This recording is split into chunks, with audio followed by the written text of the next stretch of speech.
En 95 funda con Cayetana de la Cuadra Salcedo la firma Churtichaga Cuadra Salcedo, arquitectos, con la que han construido más de 30 proyectos, principalmente de obra pública, infraestructura y equipamientos, como resultado de numerosos premios en concursos nacionales e internacionales. Su obra se enfoca en la íntima relación entre los aspectos físicos y sensoriales, entendiendo la arquitectura como un intermediario social, sensorial y atmosférico entre el hombre y su entorno. Desde el año 2008 es decano asociado de la IE School of Architecture de Madrid, Segovia, en la que también ha sido hasta 2011 director de grado. Entre 2003 y 2008 fue profesor de proyectos arquitectónicos en la Escuela Técnica Superior de Arquitectura de Madrid. Ha impartido conferencias y seminarios en prestigiosas instituciones académicas en Estados Unidos, Gran Bretaña, Alemania, Noruega, India, Argentina, Portugal, Italia y España.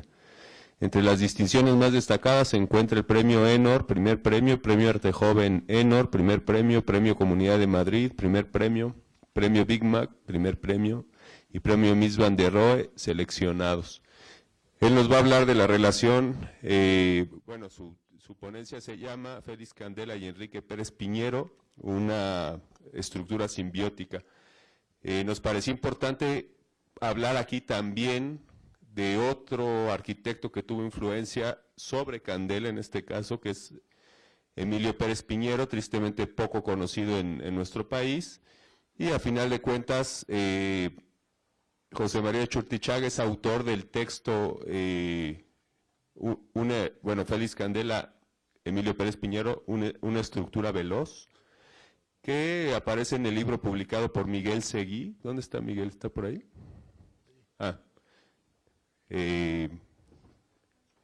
Este libro, Candela Pérez Piñero, el concurso del velódromo de Anoeta.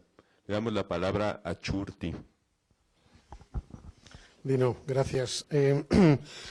Buenos días a todos, y siempre me toca lidiar con el descenso de glucosa, así que voy a intentar ser breve, aunque, bueno, Dino, ¿qué te voy a decir? Gracias, ya te lo hemos agradecido todos. Desde luego, lo que sí tengo claro después de muy pocos días en México es que es una joya de país y que estoy verdaderamente emocionado. Así que estoy tan a gusto que cuando estoy a gusto tiendo a hablar más de la cuenta, así que vamos a ver si soy capaz.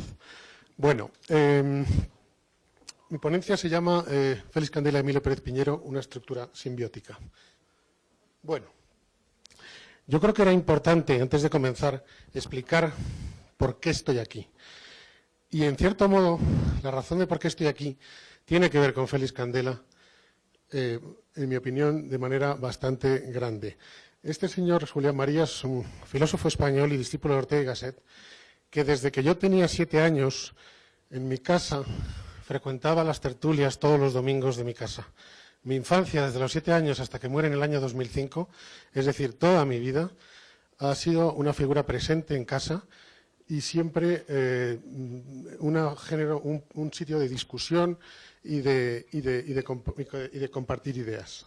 Como he dicho, Julián Marías es discípulo de Ortega y Gasset, y Ortega y Gasset, como sabéis, es uno de los grandes filósofos españoles, persona poco reconocida en España, todo hay que decirlo, odiado tanto por la derecha como por la izquierda, lo cual no deja de ser un fantástico síntoma de independencia y de altura intelectual, y que, adelante, también influye enormemente en Chueca Goitia, arquitecto interesante y que, en mi opinión, aunque esto no lo he rastreado, es compañero de escuela de Félix Candela, nace el mismo año que Félix Candela, un año más tarde, pero es compañero de escuela, se frecuentan, y Chueca Goitia es el que le habla de Ortega y Gasset. La figura de Ortega y Gasset tiene una enorme influencia en Félix Candela, sus citas son constantes, incluso su propia actitud vital tiene mucho que ver con los, con los textos y con las ideas de José Ortega y Gasset. Por lo tanto, es él,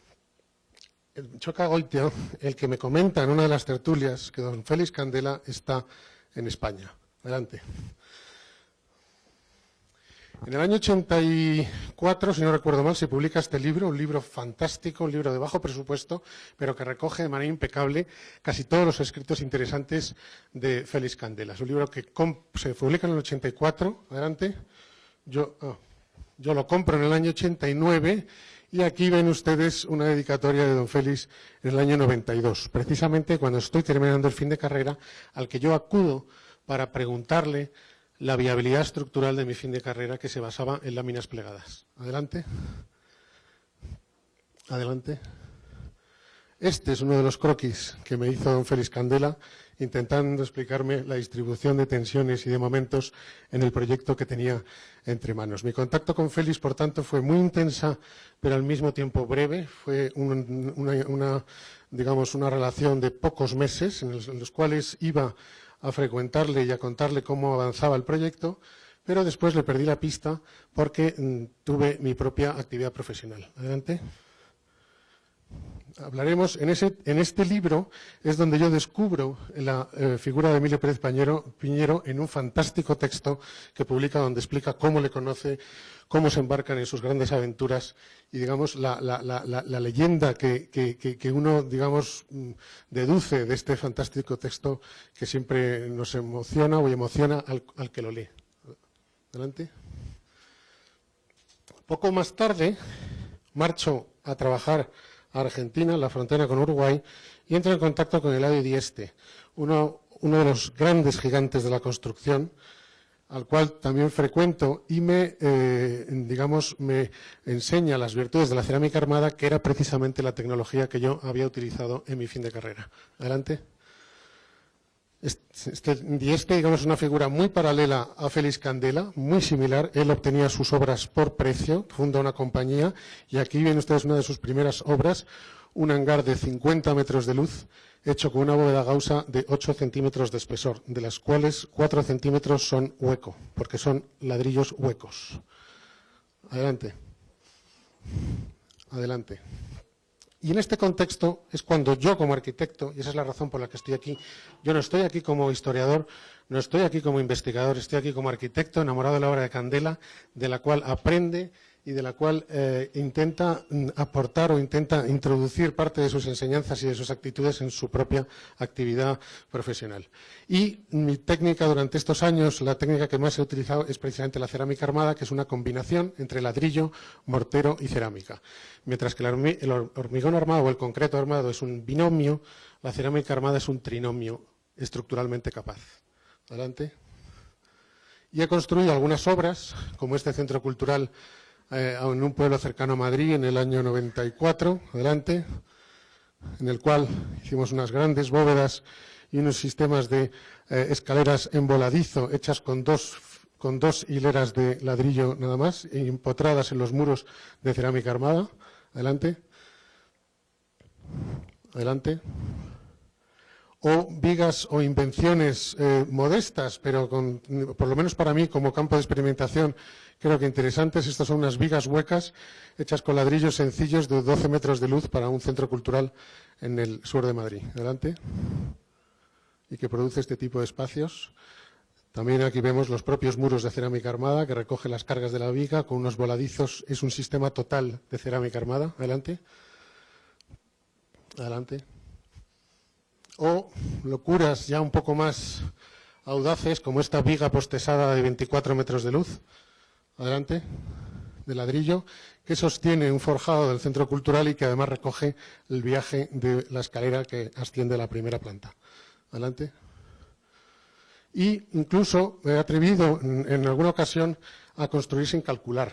En este caso, estas fotos son muy malas porque no he sido capaz de encontrar unas fotos buenas. Es una bóveda tabicada hecha in situ, sin calcular, simplemente dibujamos la geometría con un pañuelo, con una maqueta, y nos lanzamos a construirla sabiendo de antemano que los muros que estaban detrás de estos muros era un sistema muy complejo y muy constante de muros arriostrados y que nos permitía recoger el empuje sin mayores problemas. Adelante.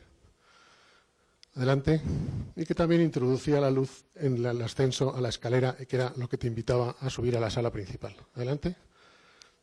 O obras un poco más ambiciosas, como esta biblioteca en Villanueva de la Cañada, otro pueblo cerca de Madrid, con un sistema de doble voladizo de 5 metros que se cruzan en el aire. Adelante. Adelante.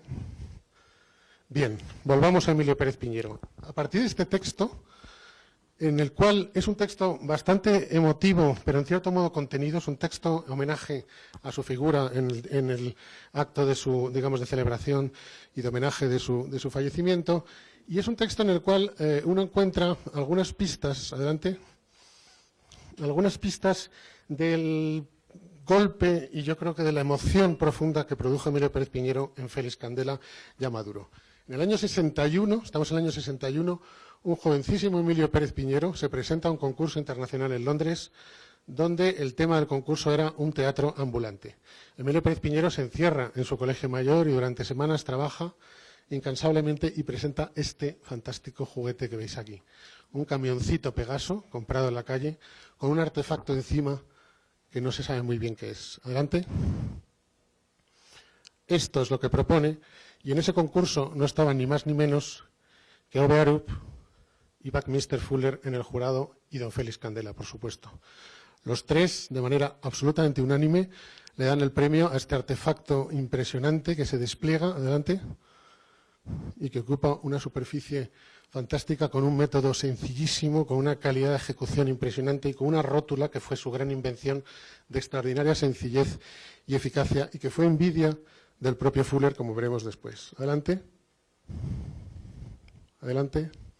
Por lo tanto, nos encontramos, aquí está recibiendo el premio del Duque de Edimburgo, nos encontramos con un Félix Candela ya maduro, con un Félix Candela que lo ha hecho casi todo, con un Félix Candela que está llegando a los límites posibles estructurales del paraboloide hiperbólico y de sus combinaciones, y se encuentra con este personaje nacido de la Escuela de Madrid, como es él, un personaje que, en mi opinión, a partir de este año no se puede entender la figura de Félix Candela sin contar con la presencia, el estímulo y el orgullo que sentía Félix Candela, porque en cierto modo se siente reflejado, se siente como un espejo. Él ve en Félix Candela lo que fue él, aunque Félix Candela no abandona la España de Franco y construye toda su obra durante esa etapa, pero sin embargo Félix Candela entiendo que le produce un enorme orgullo ver como un personaje en cierto modo similar en el mundo de las estructuras reticulares se pone a su lado y siendo joven le da estímulo. Yo creo que Félix Candela, Emilio Pérez Piñero es una de las personas que más estímulo dan a Félix Candela y que producen un cierto cambio de rumbo en su vida y que le desplaza, en cierto modo, de las soluciones de concreto hacia soluciones más complejas, reticulares o combinaciones de ellas. Adelante. El propio Fuller, durante las deliberaciones del jurado, le confiesa a Félix Candela, como él cuenta en su propio texto, adelante, yo tengo una patente semejante desde hace varios años, ¿no? Félix Candela lo acusa un poco como de celoso y el propio Félix Candela dice que aunque él lo comprueba y que la rótula que tiene Pérez Piñero es muchísimo más eficaz, mucho más sencilla y mucho más flexible. Adelante. Incluso aquí dice, pude comprobar con orgullo, ya que desde entonces empecé a comprobar con orgullo, los triunfos de Emilio como si fueran míos, perdón por la errata, o mejor dicho, nuestros. En estas pequeñas frases que dicen en el texto, que es un texto en cierto modo aséptico, uno ya deduce la profunda emoción que siente. Él se ve reflejado, él se da cuenta que Emilio es un alma gemela, es un alter ego en muchísimos aspectos y empieza una larga y profunda amistad.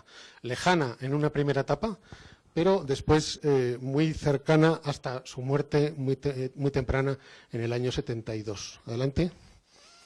El propio Salvador Dalí queda absolutamente fascinado por Emilio Pérez Piñero. Adelante.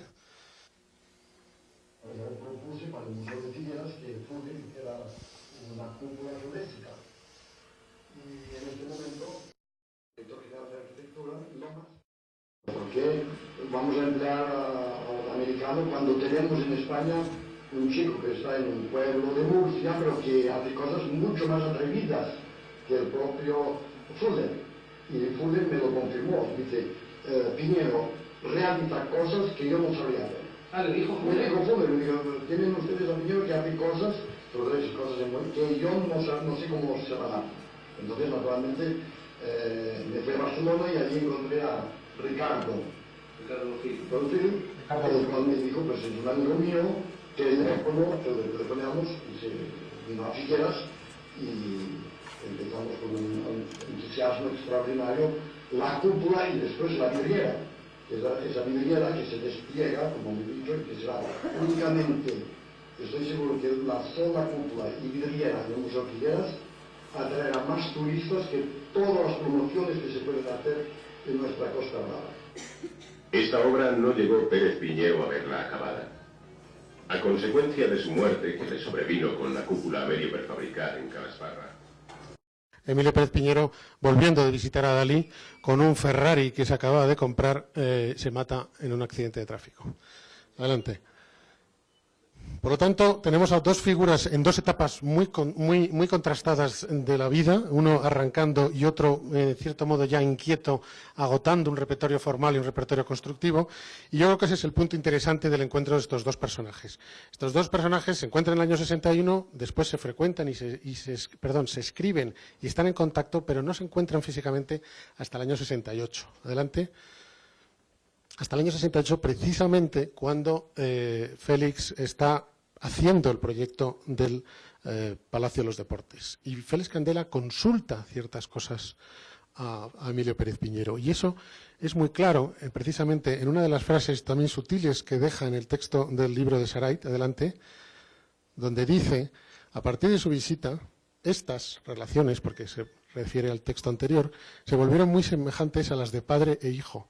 Pero entiéndase bien, un hijo ya crecido y maduro que no solo acepta los consejos del padre, sino que dice a éste lo que ha de hacerse. Esa frase encierra muchas cosas. Primero encierra una digamos, gran admiración por Emilio, una mutua admiración y una profunda amistad, pero lo que es evidente es que se produce un alimento. Félix Candela encuentra en la figura de Emilio Pérez Piñero un alimento enorme para transformar y para llegar a este edificio. Muchas de las soluciones de este edificio, en concreto quizá precisamente los propios arcos, sugieren parte de las obras que ya Emilio ha alcanzado hasta el año 67. Por lo tanto, en mi opinión, no puede entenderse este edificio sin la figura de Emilio Pérez Piñero, lo cual no le quita absolutamente ningún mérito a Félix Candela, sino todo lo contrario. En mi opinión, Emilio supone un catalizador y un estímulo para producir una nueva revolución en la figura de Félix Candela. Adelante. Después, ¿en qué año fue esto, Miguel?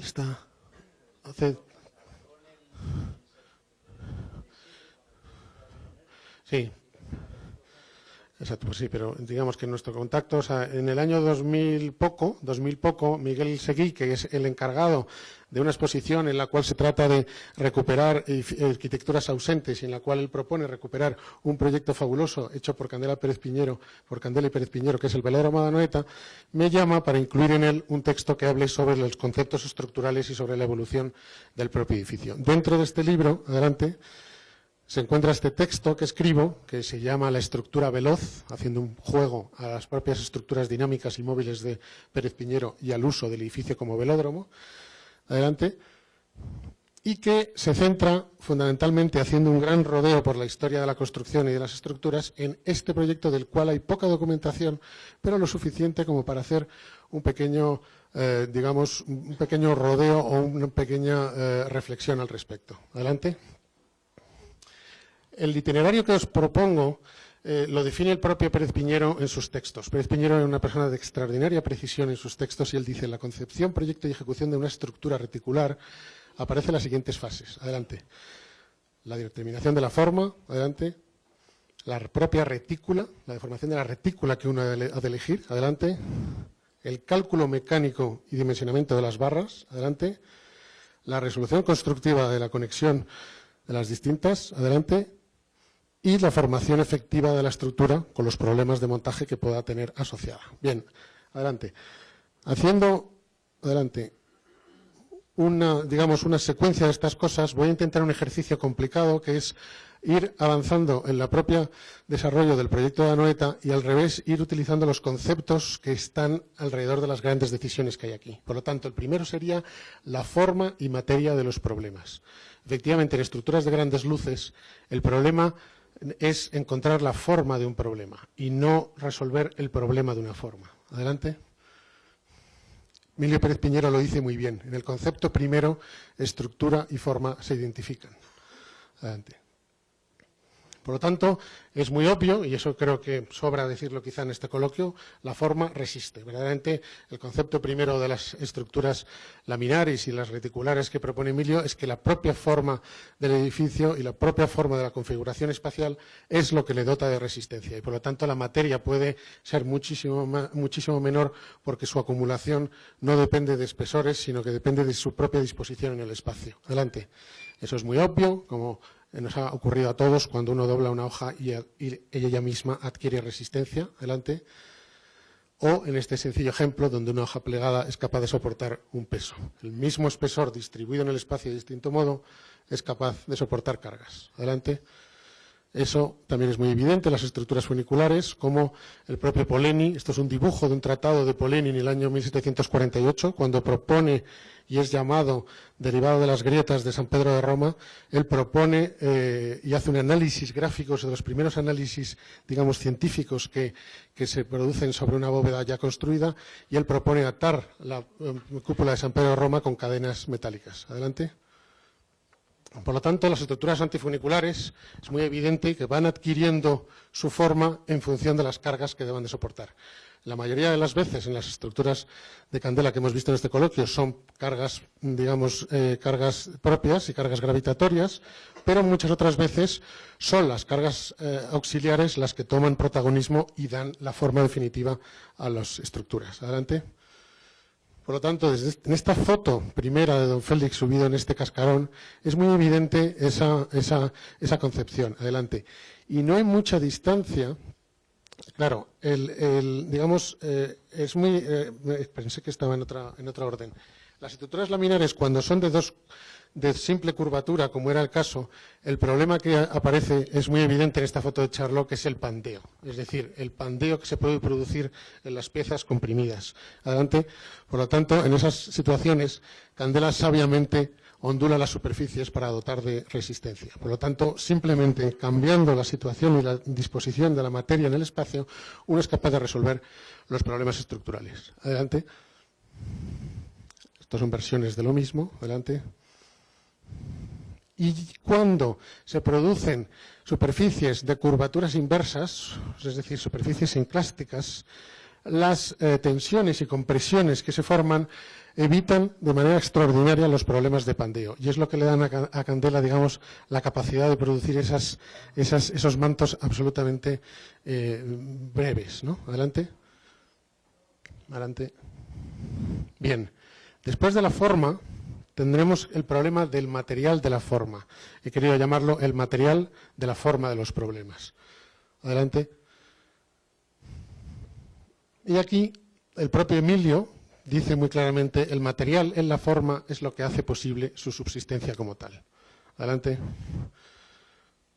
Entre esta foto que tomé en Egipto hace relativamente pocos años y que es exactamente el mismo método constructivo que el Rameseum del siglo XIII a.C., adelante, y esta foto del Palacio Ctesifonte del siglo III después de Cristo, es un edificio sasánida de la cultura persa, adelante, y esta propia de don Félix, no hay gran diferencia. Básicamente lo que hay es un lento y emocionante recorrido constructivo, pero las leyes son las mismas. Son materiales pétreos, materiales que trabajan a compresión fundamentalmente y que, por lo tanto, buscando sus formas catenarias, son capaces de resistir. El Palacio de Ctesifonte tiene 30 metros de luz. Adelante. O tampoco hay diferencia entre esta estructura reticular popular de las yurtas de Mongolia, adelante, con las propias estructuras que veremos que después propone el propio Emilio Pérez Piñero. Es para mí lo que los hace, en cierto modo, dos figuras clásicas, dos figuras que se insertan en la historia de la construcción muy alejados de las modas y muy alejados de problemas secundarios. Ellos introducen de golpe en los problemas fundamentales del construir. Es el gran problema humano. Adelante. Adelante. Por lo tanto, el problema vendrá después cuando el tamaño introduce distorsiones. El problema de la escala es un problema capital en las estructuras. Adelante. Eso lo vio muy claramente Galileo en un tratado en el cual describe lo que se llama el teorema de Galileo, que muchos de ustedes conocerán. Lo que dice Galileo es que cuando una forma crece, su peso crece a la tercera potencia, porque es L por L por L, piensen en un cubo, pero su superficie, es decir, su sección, solo crece al cuadrado. Por lo tanto, para sostenerse, cuando las cosas crecen, tienen que incrementar sus secciones duplicando, por cada vez que se duplique el volumen, tiene uno que duplicar a su vez la superficie. Este problema elemental que descubre Galileo es el que, digamos, ha supuesto los mayores fracasos en la historia de la construcción. Adelante. Y es lo que hace que la estructura de un dinosaurio sea muchísimo más gruesa en proporción que la de un elefante o que, por supuesto, un mamífero inferior. Adelante. Y es a su vez lo que hace posible pensar que mientras que los gigantes es imposible que existieran porque no pudieron ser proporcionales al hombre, sin embargo los gnomos, de los cuales sí se dice que tendrían una fuerza extraordinaria, es muy posible que existieran. Por lo menos es científico el pensar que el gnomo tiene mucha más potencia que el hombre. Adelante. Bien, adelante. Adelante. Aquí Candela lo que ha llegado con este estudio de Xochimilco, según él, es al límite de las luces razonables para el concreto armado. No tanto el concreto armado como especialmente para las soluciones laminares de concreto armado, porque como sabemos Nervi y el propio Dieste ejecuta obras también extraordinariamente económicas con luces muchísimo mayores. Pero ¿qué pasa cuando los tamaños son verdaderamente desproporcionados? Adelante. Pues lo que ocurre es que solamente la transmisión de las estructuras que tienen transmisión directa, es decir, o bien a tracción o bien a compresión, son viables. En este caso vemos el puente de Golden Gate, hecho en el año 33, donde su mecanismo fundamental es la tracción del cable, de la cual se suspende también en tracción el propio tablero del puente. Adelante. O en esta figura, que es casi inversa, que es una espectacular cimbra del puente de Plougastel, hecho por Freysenet en el año 26. Es una cimbra de unos 150 metros de longitud, donde se ve muy claramente cómo solamente las formas catenarias en esta cimbra magnífica, tirantada por esos cables, son las estructuras que hacen viable las grandes o grandísimas luces. Adelante. Adelante. Bien, la forma de Anoeta, pues como no podía ser de otro modo, es la cúpula la que soluciona el problema. Adelante. Y esto Emilio Pérez Piñero también lo comenta muy bien. En el caso de las cubiertas de grandes luces, es preciso condicionar todo el proyecto a la forma de la estructura. Dejando al margen las formas colgantes y alabeadas, es la cúpula la forma y solución reina de este problema. Adelante. La cúpula, que llega a situaciones tan disparatadas como esta famosa propuesta de Fuller que pretende cubrir Manhattan con una gran bóveda. Adelante. Adelante. Es la solución que adoptan ellos.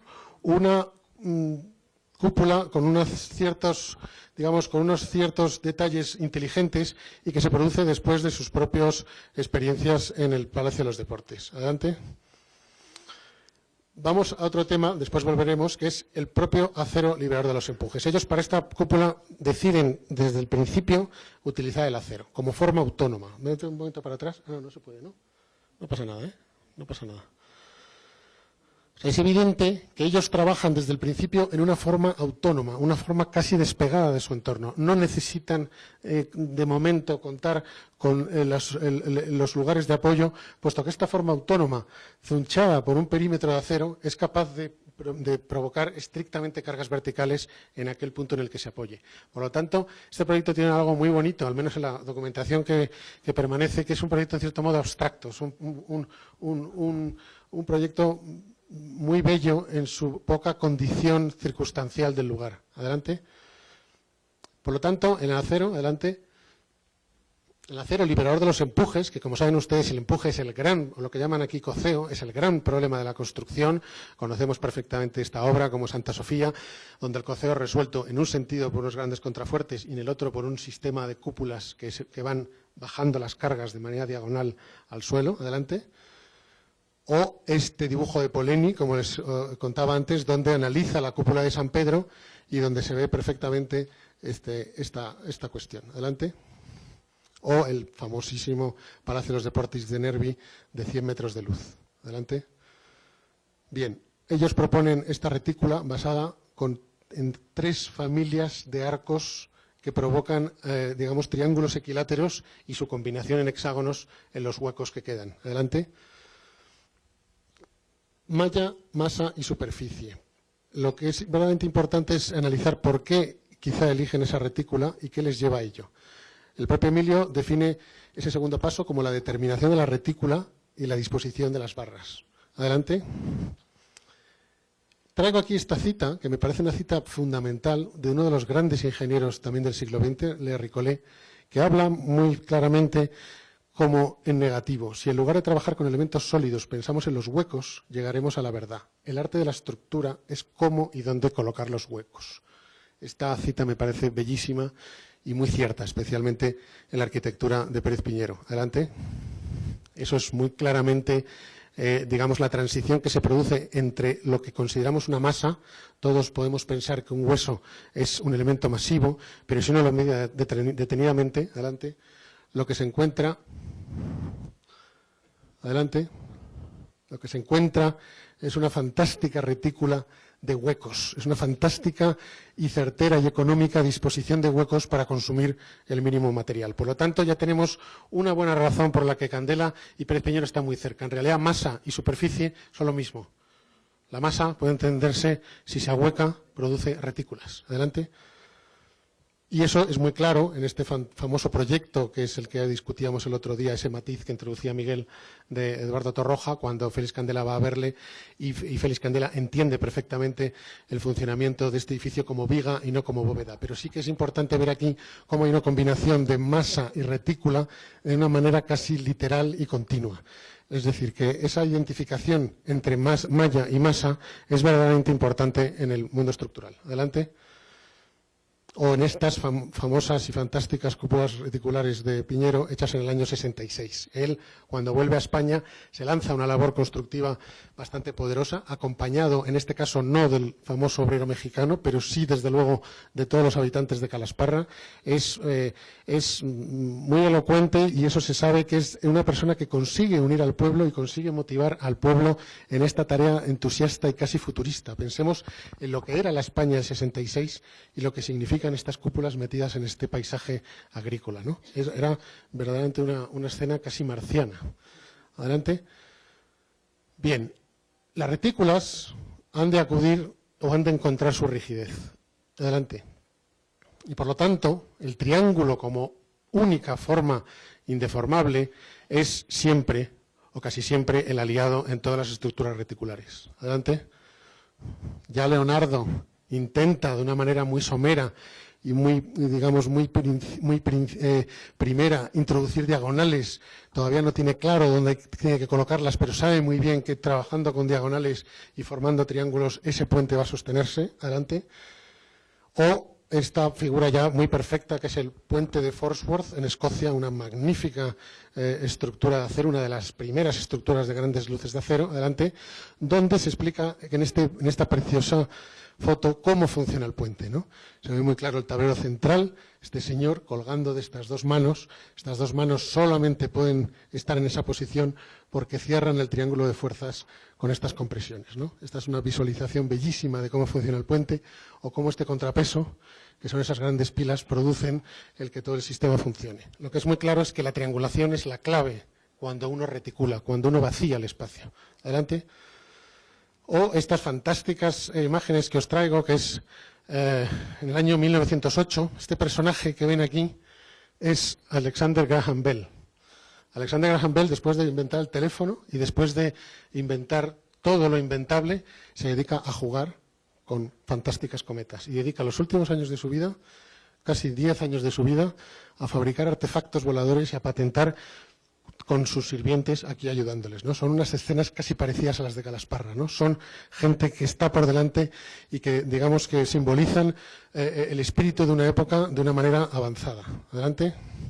Aquí veis otra de las fantásticas cometas de Graham Bell, que es lo que permite a los hermanos Wright producir el primer vuelo y el primer aeroplano. Los hermanos Wright conocen este trabajo, son estructuras muy perfectas, son estructuras ultraligeras, precisamente porque son cometas, y es lo que permite el desarrollo de la aviación tan temprana como ocurrió en los Estados Unidos. Adelante.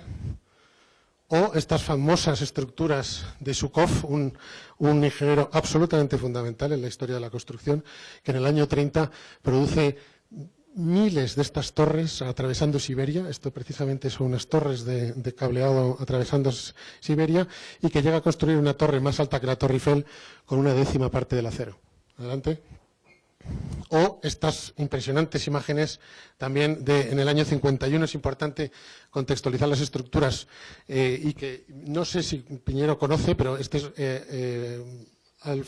Konrad Wachsmann, es un ingeniero alemán que emigra a los Estados Unidos, en esa fertilización que produce las guerras y que producen los dramas, ¿no? Los dramas, evidentemente, son situaciones críticas, pero esos desplazamientos que se producen en las personas, yo creo que son territorios de enorme fertilidad. Konrad Wachsmann no podría haber hecho esto si no abandona su Alemania natal y se introduce en los Estados Unidos de los 50, ¿no? Que eran puro podrido. Estos son unos hangares inmensos, adelante, que propone para aviones.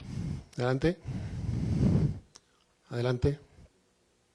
Bien, en este contexto, en el año 64, es decir, 3 años más tarde de que Piñero haya conocido a Candela, ya está fabricando grandes cosas, ya está haciendo grandes proyectos. En este caso, y es una ironía de la vida, Franco celebra los 25 años de paz, que él llama entre comillas, y encarga a Pérez Piñero esta fantástica estructura en los nuevos ministerios de Madrid. Estos son los nuevos ministerios de Zuazo, y aquí se ven estos paquetes, estos artefactos recién bajados de un camión, en una imagen que es casi idéntica a la que le da el premio en el año 61. Adelante. Y produce en este caso unas estructuras planas, desplegables sobre ruedas, son unos paquetes que se estiran, adelante, y que de una manera muy breve podemos ver en este pequeño vídeo, a ver dónde tengo, cómo funcionan, ¿no? Esta es una estructura, digamos, más sencilla incluso que la que propone en Londres en el año 61, pero que de una manera muy eficaz y muy sencilla uno estira y encoge el paquete. Aquí el problema fundamental es cómo fijar la estructura en una posición, precisamente triangulando, simplemente fijando unas barras para que el mecanismo se pueda sostener. Adelante. Y estos son los resultados. Es una exposición que está durante unos meses y que después itinera por muchas ciudades de España, y que todavía, según tengo entendido, se conservan algunos paquetes en alguna zona. Al menos eso me decía hace poco un funcionario. Adelante. Bien, aunque es malísima esta fotografía, la clave es esa rótula. Es una rótula absolutamente genial, una rótula elemental que permite cualquier movimiento de una manera súper eficaz. Adelante. Adelante. Adelante. Este es el propio Emilio Pérez Piñero. Y este es otro vídeo muy corto de una estructura que se fabricó para la exposición de Sevilla del año 92. En la cual yo presenté una pequeña ponencia sobre Emilio Pérez Piñero en un congreso que había de estructuras ligeras, y donde se ve muy bien ese mecanismo.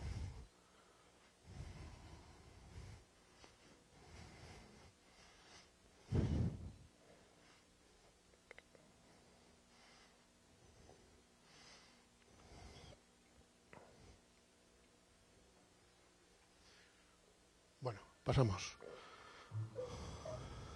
Bien, en el año 64, para el Crystal Palace, Candela propone esta estructura que hemos visto estos días, en la cual ya hay, digamos, una inquietud, hay bastantes inquietudes. Candela yo creo que queda profundísimamente impactado con la figura de Emilio Pérez Piñero, y sin duda alguna lo tiene en su cabeza en sus siguientes proyectos. Durante estos años sabemos que hay cartas entre ellos, sabemos que incluso que hay algunas consultas para algunas cosas, pero lo que sí está claro es que se produce un punto de inflexión en la obra de Félix Candela. Eso es indudable. Adelante.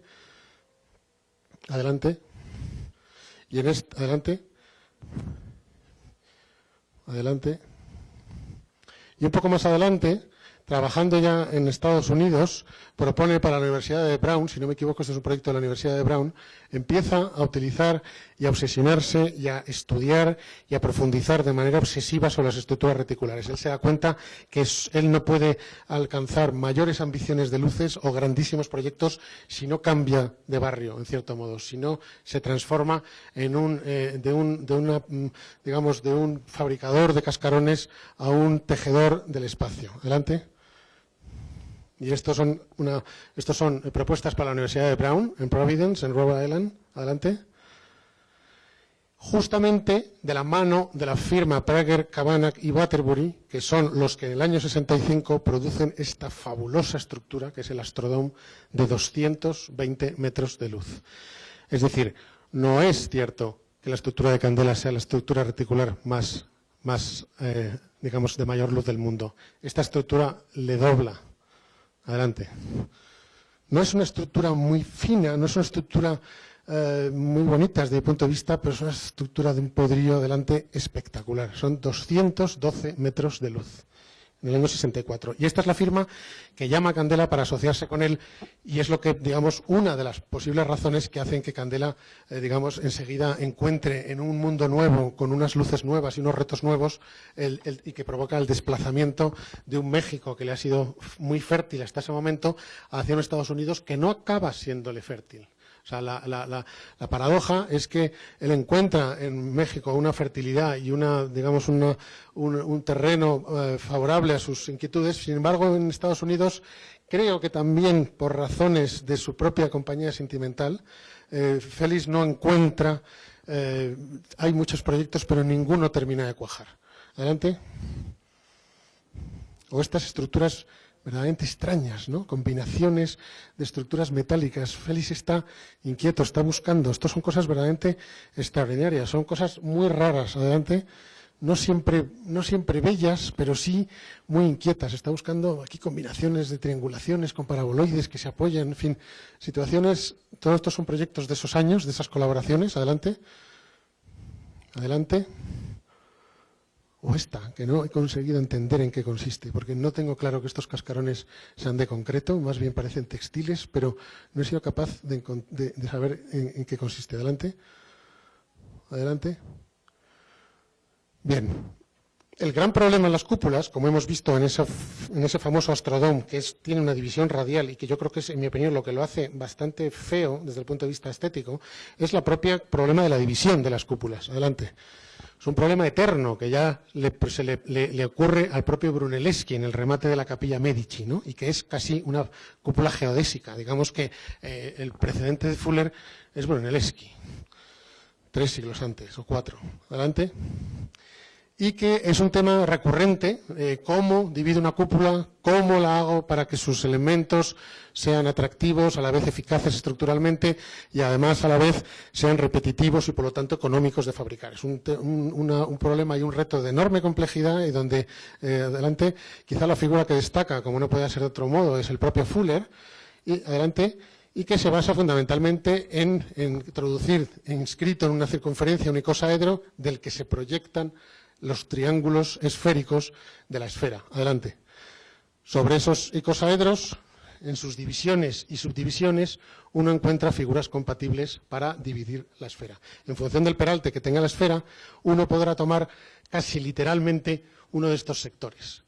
Y eso es algo de lo que comparte la estructura de Anoeta. Adelante. Adelante. Y que son, por otro lado, también estructuras muy presentes en la naturaleza, ¿no? Estos son los radiolarios, que son estructuras microscópicas que documenta y define muy bien en el año 62, no me acuerdo, es un biólogo alemán. Adelante. Y que ya, digamos, son construidas y defendidas por Disinger en el año 22, en esta preciosísima imagen de gente siempre con sombrero, ¿no? Es curioso que en México también estaban con sombrero. Y aquí también aparecen con sus sombreros esos obreros, ¿no? Adelante. Aquí, sin embargo, han tirado los sombreros de la emoción, ¿no? Adelante. Pero aquí los tienen, en el Palacio de los Deportes. No, esto no es el Palacio de los Deportes, esto vuelve a ser una estructura de Emilio Pérez Piñero, ¿no? Con unas figuras ya, fíjense, hexagonales. Él ya, digamos, premonta los triángulos en formas hexagonales que va montando en el espacio, casi avanzando en voladizo. Adelante. Que son estas, ¿no? Aquí se ve muy bien la inscripción de ese hexágono en esta retícula mallada. Por lo tanto, es muy evidente que en estos años que Emilio Pérez Piñero está haciendo esto, que le manda documentación a Candela, que Candela lo remite a revistas norteamericanas e intenta que se publique, Candela aprende y Candela se estimula y Candela encuentra un territorio que le puede y en el cual quiere avanzar y quiere proponer cosas. Adelante. Esta es otra estructura de Piñero, 2 años antes o casi contemporáneo quizá del encargo del Palacio de los Deportes, que debió ser 66 o 67, supongo yo, que es un teatro desmontable de 2 cúpulas macladas que también recorre todas las plazas mayores de España. Adelante. Adelante, y donde las propias sillas, donde las propias sillas son estructuras plegables para poderse transportar con enorme facilidad, ¿no? Entonces, otro proyecto que hace de Cinerama es una estructura de 32 metros de luz que también recorre España, provocando la proyección de lo que se llama el Cinerama, ¿no? Adelante. Bien, la triangulación de Anoeta, siguiente, está muy presente la propia triangulación del Palacio de los Deportes. De hecho, en la elección de la triangulación del Palacio de los Deportes, yo sostengo que Emilio Pérez Piñero fue una figura clave. Y de hecho, hay cartas donde Emilio Pérez Piñero le dice: te mando, Félix, una solución fugando los arcos al polo o fugando los arcos como círculos máximos al centro de la esfera. Creo que es mejor, creo que ahorra, creo que tal. Ellos discuten y Emilio Pérez Piñero le ayuda y le soluciona muchísimos problemas a Félix Candela, que está empezando en este mundo, ¿no? Pues bien, en el velódromo de Anoeta lo que ellos proponen es una combinación de 3 familias de arcos, ¿no?, formando triángulos equiláteros. Adelante. Adelante. Adelante. Adelante. Bien, estas son fotos que conocéis. Adelante. Adelante. Bien, ellos proponen una solución parecida, pero uniendo 3 filas de arcos. Y lo que resulta curioso, pero a la vez, y yo creo que la belleza del conjunto, es que eliminan los 6 triángulos que estarían aquí, produciendo una secuencia de agujeros hexagonales. Pero la propia triangulación y la propia estabilidad de la estructura queda perfectamente definida por estas casi estrellas de David que se producen aquí. Es decir, en todo punto hay un triángulo posible, lo cual es una sutileza, yo creo que bastante inteligente. Es una manera casi de ahuecar la masa un poco más. Adelante. Y en las propuestas que permanecen en los archivos, hay unas soluciones muy divertidas hechas con coladores. Estos son coladores comprados en una ferretería, donde están intentando ver cómo demonios cubren esta estructura, ¿no? Adelante. Y a lo que llegan es a una solución que, aunque aquí son unas pequeñas chapas plegadas, pero es una solución que, cómo no, acaba siendo una estructura de paraboloide hiperbólico. No hace falta. Adelante. Gracias. Y que es una solución, esta de Anoeta, que ya en el año 68, en un proyecto para Kuwait, en el cual también Emilio Pérez Piñero se cartea con Félix, ya la tiene más propuesta. Es una solución que ya aparece, aunque a una escala muchísimo mayor. Adelante. Es una solución en la cual los hexágonos que quedan son cubiertos por una combinación muy atractiva de paraboloides hiperbólicos, provocando casi unos gajos de naranja, ¿no? Adelante. Y que acaba proponiéndose en este proyecto no construido en hormigón. Adelante. Pero donde vemos claramente que la figura es la misma que el velódromo de Anoeta. Adelante. Adelante. Estos son más maquetas de pruebas que hacen. Adelante. Adelante. Y llegamos un poco al punto del cálculo, que es algo de lo que dije el otro día en la mesa redonda. Adelante. El propio Félix Candela dice: una estructura bien proyectada casi no necesita calcularse. Eso es algo que queda muy evidente estos días. Pero el propio Cross, que también lo mencioné el otro día, dice que lo que necesitamos es una estructura, no un análisis. Que diga Candela eso, que era un gran constructor, vale, pero que diga esto Cross, que era un profundo calculista, nos da una idea de cómo el cálculo y su propia inexactitud lo que nos lleva es a poner el foco en lo construido, en lo que enmarca lo construido. Y por lo tanto, adelante, lo que es verdaderamente importante en la figura de Candela, ya lo dije el otro día, es esa aceptación de que la verdad del cálculo es imposible, es inaprensible, y que por lo tanto, solo intentando encerrar la verdad con un círculo lo más estrecho posible, uno se lanza a construir sin más problemas y con gran arrojo, ¿no? Adelante. El propio Candela dice que la tragedia de la ciencia es trabajar para un resultado que nunca alcanzará. Tenemos, pues, que conformarnos con cerrar, aunque sea en pequeñísima medida, el enorme círculo dentro del cual tratamos de aprisionar la realidad. Creo que es una frase trascendental en su obra. Adelante. Y felizmente, como concluye, las estructuras más prudentes que el hombre se empeñan en no caerse. Y ello nos permite seguir engañándonos con nuestro inocente juego.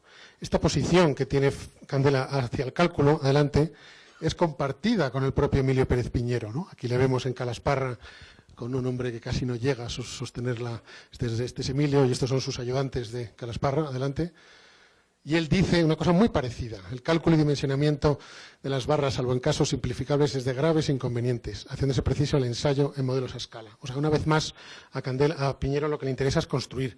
Y, por lo tanto, pues si hay que hacer un modelo de ensayo y calcular y ensayarlo, pues adelante. No hay graves problemas, no pasa nada. Algo, en cierto modo, similar a lo que le llevó a Gaudí a lanzarse a una descomunal tarea constructora con cálculos absolutamente experimentales. Adelante. Por lo tanto, metiéndonos en la construcción, de la cual evidentemente no tenemos digamos, la realidad. Adelante. Adelante. Lo que sí es un poco, digamos, ya aventurar, y es algo que, bueno, a mí me divierte aventurar hipótesis, es que en el propio estructura del Aeródromo de Anoeta, sabiendo estructuras tan fabulosas como esta, que es una estructura desplegable desde helicóptero de Emilio Pérez Piñero, no es descabellado pensar que ellos incluso intuyeran la posibilidad de construir una estructura plegable o desplegable y no acudir a los costosísimos medios auxiliares que supusieron la construcción del Palacio de los Deportes de México. Adelante. Entonces, una estructura bellísima también, con unos carros y unos propios sistemas que el propio Emilio orgullosamente presenta. Adelante. Adelante. Y que es una estructura que va desplegándose. Adelante. Con unos sistemas de muelles y de resortes que automatizan el mecanismo de despliegue. Adelante. Y que aquí se ven de una manera manual. Bien. Aquí se ve muy bien, estas son otras soluciones que hace con enormes, ya estas son estructuras ya de una luz bastante respetable y son estructuras móviles que se despliegan en el espacio. Adelante, en el año 68, precisamente contemporáneo del Palacio de los Deportes. Y donde se ve muy bien aquí las barras de rigidización que fijan la estructura en su posición definitiva. Adelante. Y aquí vemos la solución de la que mencionaba Dalí, que es esa famosa vidriera de la que estaba tan orgulloso. Dalí le propone a Emilio Pérez Piñero plegar un plano, cosa nada fácil. Es decir, cómo pliego una vidriera en una estructura empaquetable. Y él lo consigue, y muy orgullosamente posan aquí los dos en París en la presentación de esta estructura en el año 72, justamente el mismo año de su muerte. Adelante. Este es un dibujo muy malo que he encontrado en una tesis doctoral del mecanismo de esta vidriera. Adelante. Y que le lleva a Emilio Pérez Piñero hasta la Luna. En un momento dado, de la mano de Candela, ellos recorren los Estados Unidos entrevistándose con las corporaciones, con la NASA, acaban muy frustrados y muy quejosos de las corporaciones y de los organismos norteamericanos que siempre bloquean la invención y bloquean digamos, los esfuerzos individuales, ¿no? Algo de lo que no encontró sin duda, sin embargo, en México. Pero aquí, digamos, la NASA llega a proponerles la cubrición de un cráter y, de hecho, siempre Candela bromeaba que los planos más precisos de la Luna estaban en la NASA y en Calasparra. Adelante. Y aquí se ve esa estructura que propone, es una estructura automatizada. Aquí algo se intuye de los resortes, son unos resortes y unos mecanismos precomprimidos con unos muelles que saltan y provocan la expansión de la estructura directa y que pretendían enchufar en un módulo lunar para cubrir de manera automática los cráteres en la Luna. Adelante. Aquí se ve parte de ese mecanismo, como el propio mecanismo de resorte es el mismo que rigidiza la triangulación de su posición definitiva. Adelante. A ver si este funciona. Y suerte, y si no lo ponemos en el otro vídeo. Bueno, no funciona, lo siento. Adelante, si luego lo vemos. Bien, adelante. Vamos un poco tarde. Adelante. Poco más. Volver otra vez a la malla, a la solución. Adelante. Ya está, digamos, fijarnos en esos elementos que acaban siendo paraboloides hiperbólicos y que las primeras versiones de la estructura que proponen no es la misma que después cubren con los paraboloides que vemos en la foto. Por lo tanto, hay una duda de cuál es la frecuencia de malla a utilizar. Lo que sí está claro es que la malla interesante es la de abajo, no importa. Adelante. Y la triangulación, adelante, que ellos proponen, efectivamente, es cubrir estos espacios con un paraboloide que permita la entrada de luz natural, o dos paraboloides. Adelante. Y que vemos aquí, ¿no? En función del canto, de la estructura y de dónde uno define la arista, ese paraboloide subirá más o menos y permitirá una entrada transversal. Incluso es posible pensar que esta estructura tenga una función de rigidización de las cargas auxiliares. Adelante. Adelante. Bien, hay versiones de coladores, como os hemos visto. Adelante.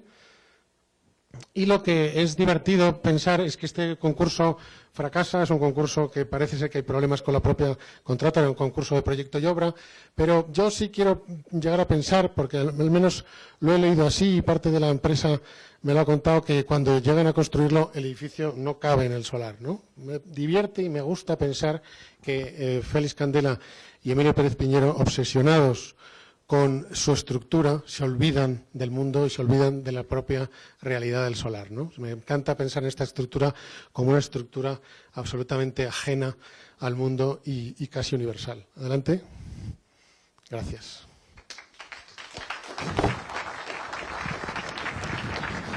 Bueno, yo solo quería hacer una puntualización sobre el contexto. Churti ha hecho una explicación que en ese momento era una participación en un proyecto que habíamos hecho de investigación para explicar un poco el proceso de aproximación a los problemas estructurales desde dos puntos de vista, pero con una visión de conjunto muy parecida. Otra cosa que hay que matizar es que en realidad, por ser un poco... Otra cosa que hay que matizar, para ser un poco estrictos o coherentes con la verdad, es que el proyecto de Anoeta, que es el que utilizamos un poco como objeto pretexto para la exposición de arquitecturas ausentes, solo lo realizó en principio Pérez Piñero. Lo que sí es cierto es que después, en un imagen póstumo, Dalí propuso la construcción de ese mismo proyecto y se le encargó a Candela la oportunidad de construirlo con la empresa que había ganado el concurso. Luego es verdad que por problemas de presupuesto y un poco de la complejidad y un poco de susto que yo creo que le daba a la empresa constructora, pues evitaron construir esa solución diciendo que no cabía en el solar. Entonces, esto es un poco también un conjunto de imágenes, un montaje de un vídeo que hizo Sol, que también estuvo pues participando muy activamente en la investigación sobre los documentos que existían en Avery, en Calasparra y en todo lo que sabíamos de charlas con el hijo de Pérez Piñero y con el propio Candela. Y es un poco mostrar en el momento cómo estaban ocurriendo las cosas y un poco el diálogo imaginal formal de soluciones estructurales que estaban manejando tanto Candela como el Pérez Piñero por su cuenta, y que sin embargo nos habla de una posible relación mucho más intensa o mucho más enfocada hacia una especie de solución congruente o... ¿cómo se dice cuando vean eso? Perdón, es que me acelero porque lo quiero decir todo al mismo tiempo y no... ¿Habéis entendido lo que he dicho hasta ahora o lo tengo que repetir todo? Bueno, es una muestra que este vídeo se expuso en la exposición Arquitecturas ausentes, en el apartado destinado a Candela. En esta exposición me pidieron a mí que sacara alguna obra de Candela que no se hubiera construido o que estuviera destruida ya. Y a mí, desde que estuve investigando en sus archivos en Avery y tal, me interesaba toda esta parte que no sabíamos bien de dónde salía. Había un montón de dibujos que no estaban del todo bien clasificados, pues nadie sabíamos de dónde podían salir. Él ni siquiera nos decía bien, esto es de Brown o esto es de Crystal Palace, proyectos que tampoco los tenemos muy bien ubicados como objetos reales. Y sin embargo a mí me pareció una parte muy interesante de todo ese esfuerzo que había hecho, también viendo la documentación que ahora debe estar en Princeton, porque yo la consulté con él en su casa de Raleigh. Tenía montonazos de documentación sobre estructuras reticulares, o sea que el hombre estuvo estudiando mucho en este campo. De hecho, la solución del Palacio de Deporte, como nos contaba ayer nuestro colega, es una solución totalmente anómala y que no se ha vuelto a repetir. Y yo pensaba, tenía la intuición, que también me corroboró de alguna forma Candela, que era una especie también de tributo, construyendo una especie de modelo a escala de las posibles estructuras desplegables de su amigo Pérez Piñero. Entonces era una situación muy, muy interesante, muy bonita, pero que mantenía todavía esa ambigüedad poética que se quería mantener todavía en la exposición. Y bueno, para esta otra, cuando nos propusieron incluir una obra de Candela que no existiera en este contexto de las arquitecturas ausentes del siglo, en que los arcos se pongan horizontales, es decir, que sigan contribuyendo estructuralmente, que era una solución muy inteligente, pero muy complicada de resolver luego formalmente.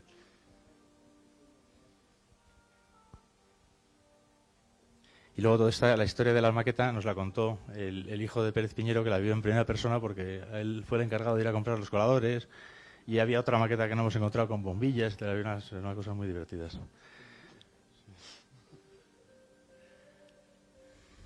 Y este es el objeto que se propuso en la exposición, que bueno, la iniciativa partió también de unos maquetistas fantásticos que hay en Madrid, que pretendían hacer un trabajo como de investigación abierto también en cuanto a la presentación material de esos objetos arquitectónicos ausentes, pero que eran parte del imaginario colectivo arquitectónico de nuestra cultura actual, ¿no?